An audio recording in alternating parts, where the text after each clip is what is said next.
Is there a chance we could see non-UK members of the Wasserman family appear on the Sky Sports shows in the future? I know they're probably tied up now, but the likes of Hergovich and so on? Well, we've worked with all different broadcasters, so we've got a deal with DAZN as well, with Hergovich, of course. We got Maris Breedis is boxing in October. We'll see where the rights go for that. Boxing's in a funny place at the moment in terms of broadcasting. It seems every day you open a newspaper, there's a new one appearing. Yeah, so we're in a good place because we've got a contract here, we've got a contract there, and that's fantastic for us. And it's a bit, they all have their little home there that works well for them. DAZN works very well with Hergovich. They're very happy, we're very happy, and Matchroom's happy, and it's one big happy family. And on the other hand, with the Eubank situation at Sky, I think it's fantastic, and I think it can go on and do some really big events on that platform. So that's a little bit the way I see it. So wouldn't rule anything out. Where do you see the addition of this Sky Sports? Yeah, well, you've dodged a few already, and I've kind of let you off because I like you, so it's all right.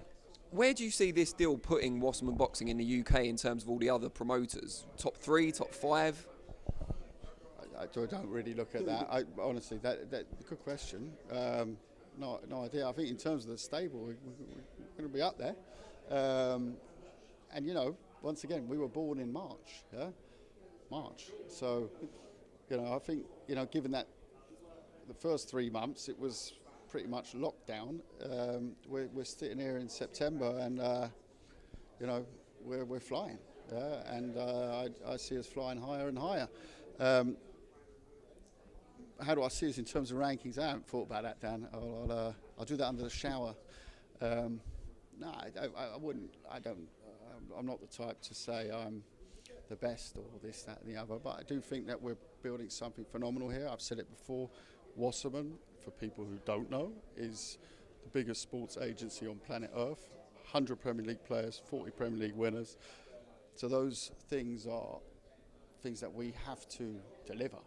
They're not expecting, some sort of teapot promotion company here, and then we're building a monster. And that was always the plan, and that's why they invested in us heavily, and we've got to repay that investment.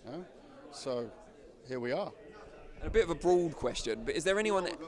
With a 15-man woman stable 6 months later. Bit of a broad question, but is there anyone out there that you wouldn't work with, for whatever reason that might be? And are there any avenues you wouldn't go down in terms of, like we saw recently, celebrity boxing, crossover events, all that kind of stuff? Christ, you really have come prepared. Good breakfast today, Dan, did you? I haven't eaten. That's probably it. I'm hangry. That's a crikey. I think that, no, promotional-wise, no.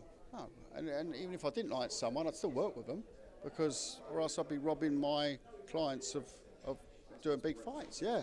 So no, I've never ever done that. There are certain managers and agents who I'd rather give a wide berth to, and rather than yeah. So, well, name them all. I'm not going to name no name and shames here. They know who they are.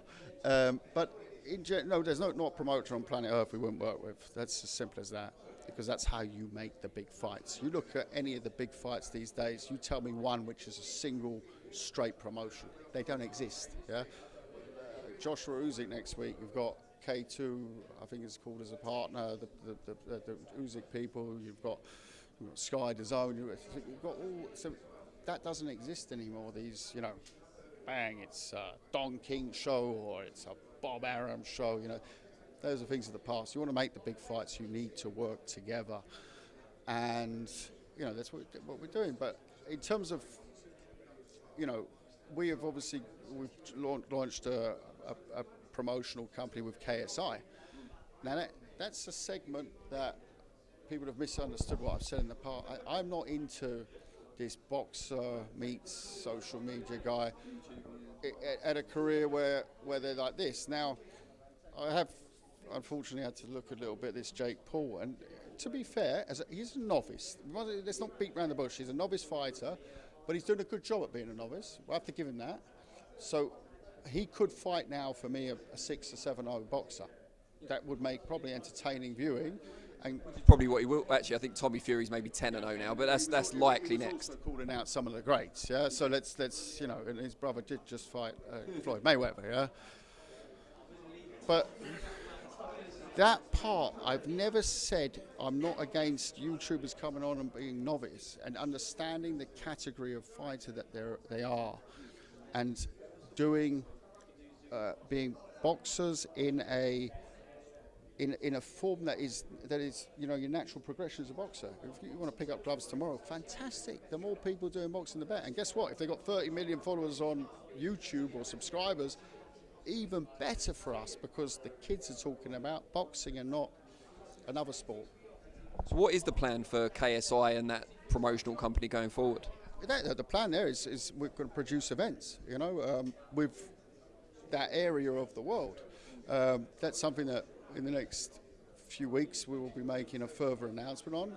He's obviously, KSI is at the moment flying. I mean, he's #1 in the charts. He's doing this. He's headlining festivals, and I think boxing's not at the top of the mind. But we've been working as the boxing part of that team very hard on that, and that's something that that we think we can build a very, very interesting media product. Yeah, might not be for all, maybe not for the hardcore, but it won't disgrace our sport either.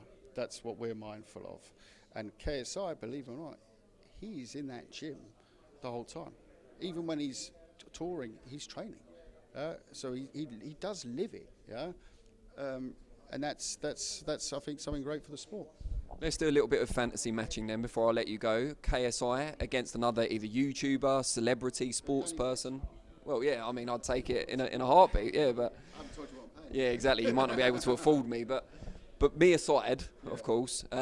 Who would you like to see him go up against? Who are the celebrities you'd either think would be good in the ring, or you'd like to see him punch? I mean, once again, I am not an expert on this. This is much my brother's area. But Logan Paul, they had a tight fight. It was a couple of points deducted. See that one again.